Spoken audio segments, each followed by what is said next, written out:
Railgun Online, Book 1, Never Forget, by Misaka Loves You. Narrated by Peter Lucky. Prologue. The girl sat in the dark room. It was an interrogation room, of course, she knew that. The people here wanted to study her, to see how the past 2 years had affected her. She knew that.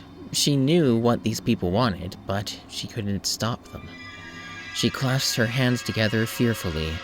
Her friend Toma Kamijo was waiting outside, probably feeling worried too. She felt thin. She was still recovering from the past 2 years of surviving on hospital fluids. The interrogator, a man in a black suit with black shades, sat down across from her, holding a bunch of files. "Hello, Mikoto Misaka, right? Level 5 Esper. How are you?"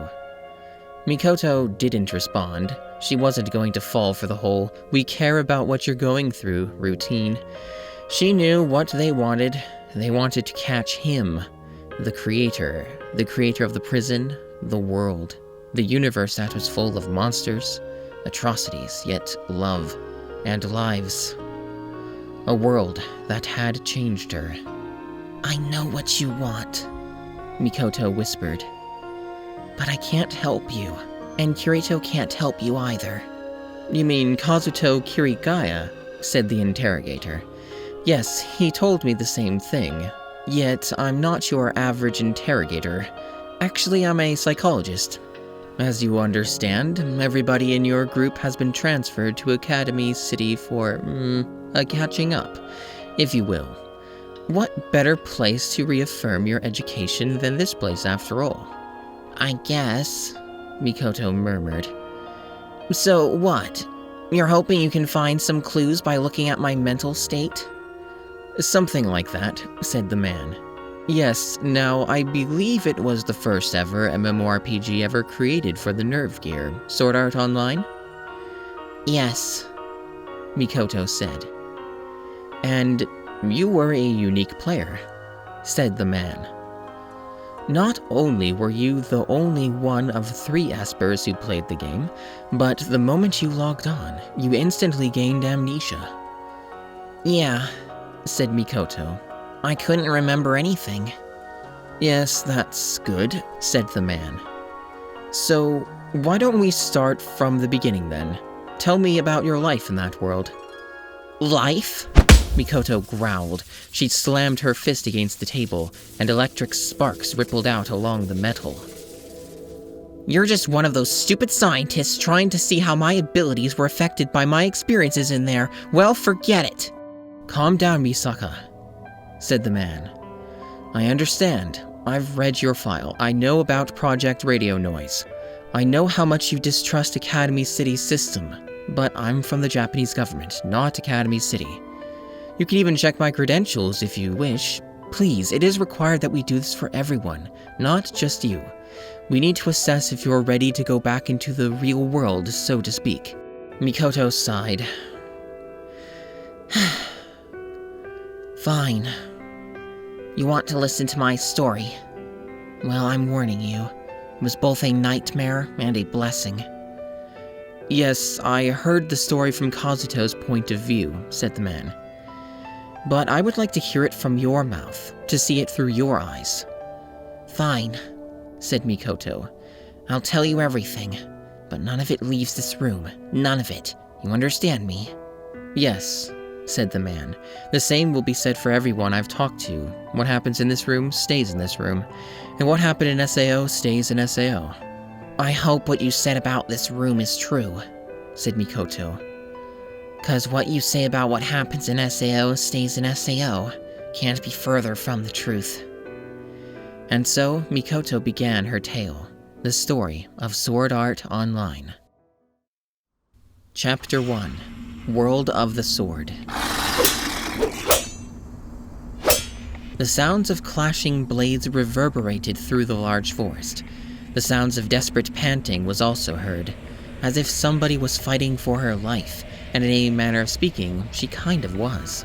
Every battle in here was a battle for survival. The large skeleton with armor and a battle axe lashed its weapon down at the girl bobbing and weaving around it. Yep, that girl was Mikoto Misaka. She had medium-length chestnut brown hair, wore a small armored chestplate, a white shirt underneath with a black sleeveless vest that had a golden cross on the back. She had on a gold scarf with black edges and had light brown shorts with gold folds that also had black edges. Her sword was an unusually white blade with a hilt shaped like a lightning bolt. If sweating was possible in this world, her face would be covered with it. Every stroke that the skeleton landed on her blade had a potential critical damage hit in it. If even one blade landed on her, half her health bar would disappear. "Come on, you darn freaking pile of bones!" Mikoto gasped desperately. "Die already!" Mikoto finally saw the opening she was looking for. The bony creature raised its axe into the air for an overhead blow, leaving its torso exposed. Mikoto let out a wide horizontal slash, and a glowing gash appeared in the armor of the skeleton warrior. In an instant, Mikoto activated her combo skill, a skill 3-point break. She dashed to 3 different points around the creature, going fast enough to confuse the eyes of an ordinary human being. At each point which she stopped, she slashed her sword, hitting 3 points on the creature in a 360-degree attack. Finally, after each point had been hit, she flashed up into the air above the skeleton and somersaulted with her blade thrusting outwards, creating a spiraling slash that cleaved the creature's head, reducing the last of its health. The creature shattered into multicolored polygons, and a holographic page opened up in Mikoto's vision, showing an assortment of items she had won from the kill. Mikoto sighed with deep relief and sheathed her blade to her waist. Fatigue and tiredness in this world weren't the same. One could run for hours without so much as a sweat. However, that didn't mean your heart didn't pound. That didn't mean your brain didn't need to enter a sleeping state, at least. The truth of the matter was, this wasn't the real world. Mikoto was in a virtual reality video game, the first MMORPG of its kind, and not just that, she was a prisoner within the game. When the game first came out, only 10,000 copies had been released. They had been sold out like wildfire. Sword Art Online. The first mass multiplayer online game made for the Nerve Gear, a device that virtually put your mind in a video game. However, disasters soon followed. The absence of the log out button on the options screen for one thing. Then he came, like a giant cloak bleeding from the sky. He called himself Kayaba, the creator of the game, and he had come to reveal a terrifying truth. The game was now a prison, and the only way to leave was to win. And if somebody were to die in the game, the Nerve Gear would send out a microwave into the mind and kill the person for real. There was no way to escape. One's motor skills in their real body were completely useless with the Nerve Gear on, and if somebody on the outside took the Nerve Gear off, the microwaves would activate and fry the brain anyways. There was only one way to escape the nightmare, to win the game. To make it to the 100th floor of the massive castle that flew through the sky, Einkrad.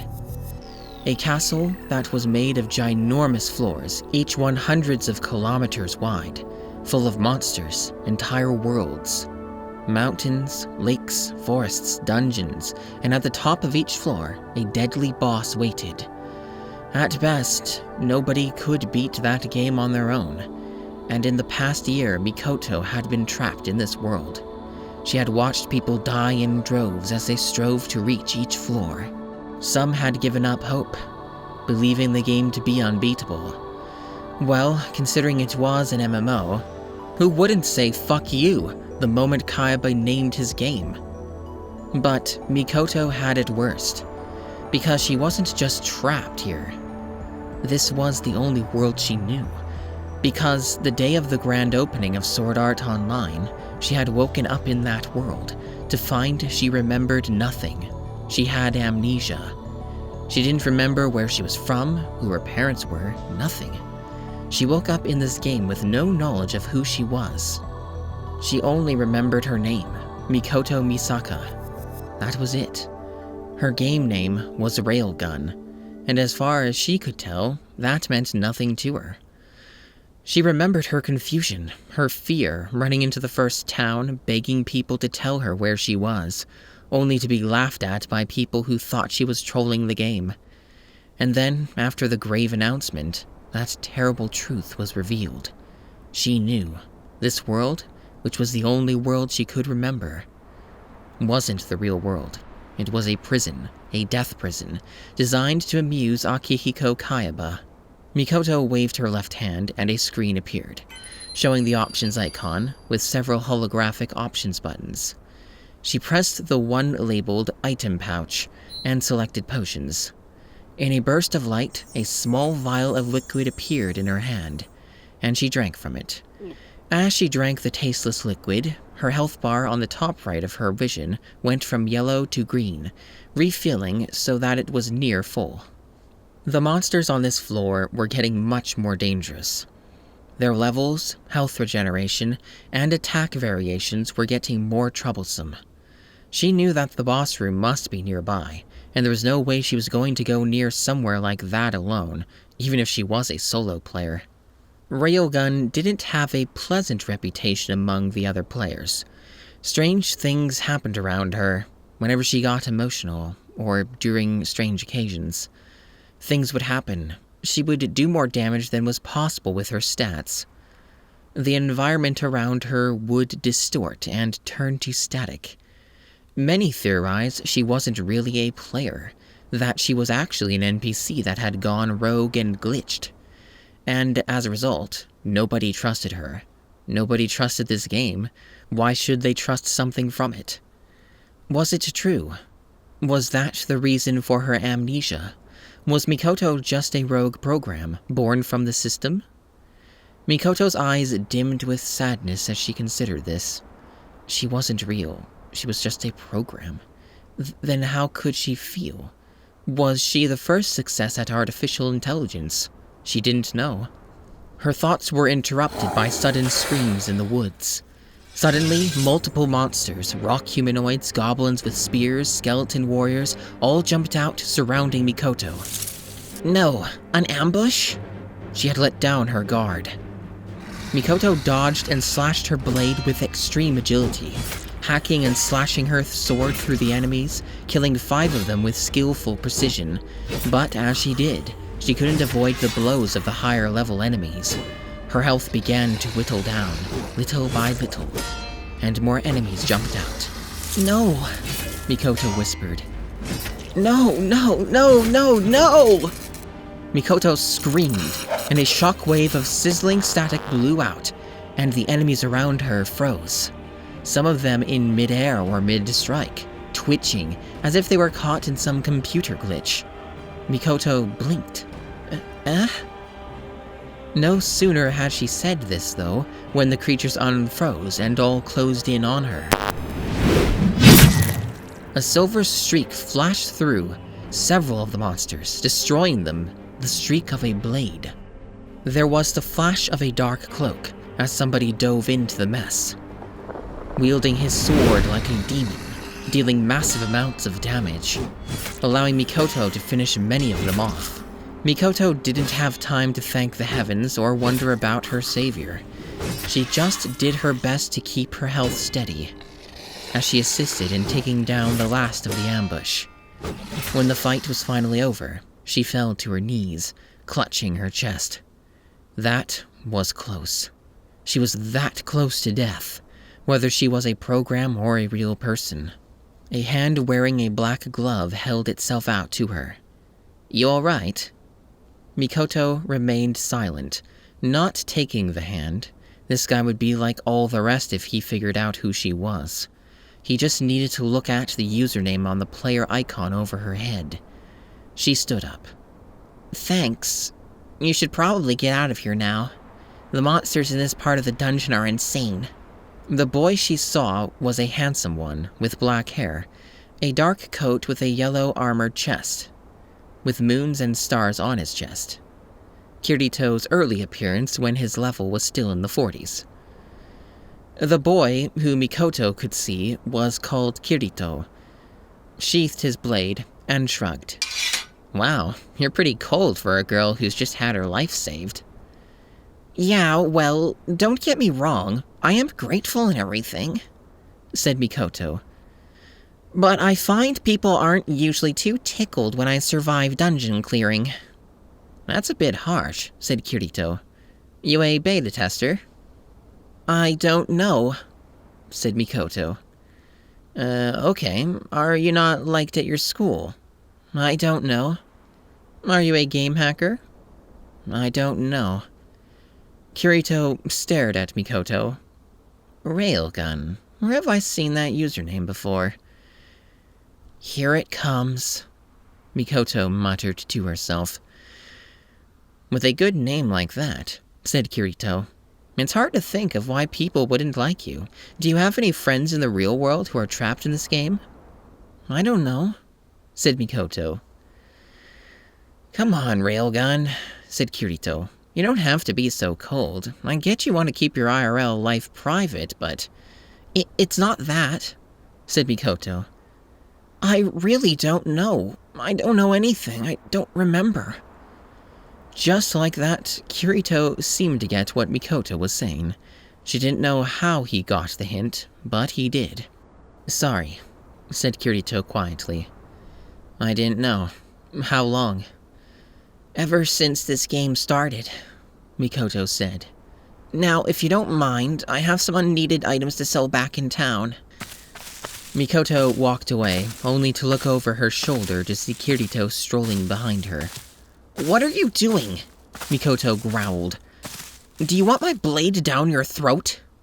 Well, you never know when another monster ambush will come in, said Kirito. And I'd rather not be alone when that happens, and neither would you, I think. Mikoto frowned. All right, Kirito. When we reach town, we separate. And chances are, you won't see me again. Kirito grinned. Well, let's not be hasty. If you need to be rescued again, who will be there to give you a hand, Railgun? Mikoto blushed furiously. You smug little... The air and vision around Mikoto turned staticky for a minute. Kirito backed away slightly, but he didn't look scared. He just continued to have that meditative, bored look, as if he were some sort of level-headed, lazy, cool guy. Wow, so, that happened, said Kirito. So you're that Railgun, huh? Go ahead, Mikoto growled.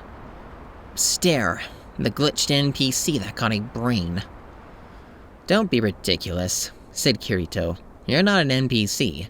An NPC wouldn't have a player icon, nor would she have such a freestyle sword skill. Back IRL, I actually have some computer competence. So I can tell that much. This guy was just weird. First he saved her life like it was no big deal, and now he was one of the few people who would still talk to her even though he knew what she was. Or knew what everybody thought she was. You're weird, Mikoto decided. Kirito frowned. Thanks? Mikoto sighed. Honestly, you unnerve me. Makes me wish I didn't run out of teleport crystals. Kirito sighed. Ugh, wow, I sure made a first impression on you. The rest of the walk back to the large iron-wrought gate of the town was done in silence. Mikoto could feel Kirito analyzing her, watching her, trying to figure out what exactly she was. However, it wasn't the same judgmental look that most people had. Well, said Mikoto, giving Kirito a warning glare, in case he was trying some sort of undressing with his eyes. I guess here is where we say bye-bye, so bye. Mikoto walked off hurriedly, leaving Kirito standing at the gate, feeling relieved to be out of that strange boy's presence. Later that day, Mikoto spent her time in the back corner of one of the restaurants in town, sipping on the drink she had in her hands. She had not eaten any food in 5 months, not that she cared, The food in SAO was mostly tasteless and merely gave you illusion of filling your hunger. In reality, everybody was probably strapped to hospital beds IRL, with fluids being sent in through tubes.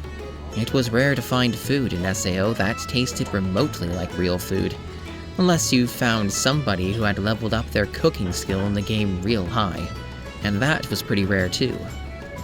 Mikoto mainly focused on speed, attack power, and marksmanship. She was good with a one-handed sword and a bow. She spent nearly all of her money on weapons and armor, which meant she had some pretty good equipment, but she could only afford as much as a drink. And instead of buying a house like most players had already, she continued stayed in random inns. She always got the same thing, apple juice, only costed about 5 of the in-game currency. Her hunger would be momentarily satisfied by the illusion of the programmed drink, but only for about 15 minutes. That was alright. She wasn't in this game to have fun. As usual, many other players sat far away from her, choosing to avoid her. Whatever. Those jackasses could do what they liked, all of them. And then, all of her expectations were once again thrown out the window. Kirito came out of the blue almost, suddenly sitting down in the booth across from Mikoto. "Hi there," said Kirito. "A railgun, right?" Mikoto's jaw dropped open. "You're kidding, right?" "Hey, I'll take 2 entrees, please," said Kirito to the NPC waitress. "One for her." Mikoto shook her head. "No, you're not buying me any." Mikoto's sentence was interrupted by a sudden massive growl from her virtual stomach. "Damn program," Mikoto muttered. "Fine, I'll take the entree, but I'm paying." "Yeah, how much gold do you have?" said Kirito. Mikoto blushed again. "I'm paying for the next meal then." "Oh, so if you're treating me for another meal, that means we'll see each other again sometime. That's nice," said Kirito, smiling. "You're such a... Mikoto tried to find a word for what Kirito was, but couldn't. At that moment, 2 plates of food were set down on the table, and Mikoto took the plate, picked up her fork, and began rapidly stuffing her face as a way of avoiding having to say anything. "That's the angriest way I've ever seen anybody eat rice," Kirito said. "Shut up," Mikoto said angrily. "So," said Kirito, picking up his fork, "I couldn't help but notice that you have a demon smiter." Mikoto spat out her drink in disgust. "Oh, so that's why you're here. I have a rare item and you want it." Mikoto's sword, the Demon Smiter, was incredibly rare. It could not be bought in weapon shops or made with any materials found in-game. It was only dropped by certain enemies, and even then, there were only 3 total in the entire game. It was a weapon of luck. It had the ability to paralyze a demon on strike for 2 seconds, allowing you to exploit many weaknesses in demon-class enemies. "Whoa," said Kirito, raising his hands up. "Look, I was just trying to make conversation. I don't exactly think a demon smiter is exactly my kind of weapon. The weight isn't really balanced for me." "Yeah?" said Mikoto. "And how would you know?" Kirito moved his hand and opened his item pouch. After he pressed a few options, there was a glow of light, and an identical white lightning-hilted sword appeared in Kirito's palms. Mikoto couldn't believe her eyes. You have a demon smiter?" "Yeah," said Kirito. "Sorry if you thought I was just in it for the item. Though I've heard of you, Railgun, and you're a pretty good high-level player. I don't usually play any more than solo myself, but I was hoping you could help me with something." "Really?" said Mikoto. "You want something after all? Well, forget it, I was hoping to find some grim ore for an elucidator's sword I want to forge." Mikoto began to choke on her food, which she didn't think possible in a virtual reality game. "Say, what? Grim ore? Do you have a death wish? There's a black flame dragon guarding that stuff," All the high-level players in Aincrad couldn't defeat that. I don't plan on defeating it, said Kirito. But if I'm going to get Grim Ore, I'll need your help. I'm prepared to make an offer. Half the Grim Ore we get, it'll all be yours. Mikoto could feel her heart pounding with longing. She could only imagine the extremely rare weapon she could make if she forged Grim Ore to her demon smiter. If this guy knew how to harvest the ore without disturbing the dragon AI. Alright, Mikoto whispered. We go tomorrow, but after this, we never see each other again. Mikoto stomped off to the stairs that led to the inn upstairs. Kirito sighed and folded his arms behind his head. Wow, you make Asuna seem cheery.